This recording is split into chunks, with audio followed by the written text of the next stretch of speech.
ჩემი გამოცდილებიდან ვიცი რომ ხელმარჯვეობა ძალიან ბევრს არ მოსდგამს, ვისაც იარაღი აქვს რა.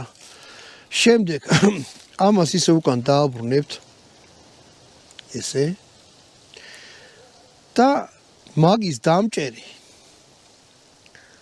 უნდა შესვათ რაღაცა უნდა ჩააწვეთ და მერე წინ უნდა მიაწვეთ, რომ აი ეს, აი ჩაჯდა.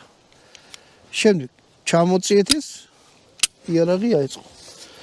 ნუ რავი ახლა რამდენად მოგვეწევთ ამისი დაშლა არ ვიცი, მაგრამ აი ესე იშლება უკნიდან. არც ერთ იარაღზე არ მინახე რომ ნევსი უნდა მოხსნა და მერე გამოიღო თვითონ იარაღი დაშალოთ. აი ტარი შეხედეთ რანაირია, რაღაც ფუტურისტული ისინი აქვს, ჩაყენებული, ოღონდ იცი როგორია, უხეშია და წვეტიანია აი ესენი რა, ანუ ხელს უკიდებ. აი ხელი ახლა ცივა, არაცხელა რა და ვერ გაგისხლტებათ ხელიდან როგორც გინდა, აი რავი, რა უნდა ქნათ, ახლა ამით ხო არ იხმალავით, მაგრამ ხელიდან არ გასხლტება რა.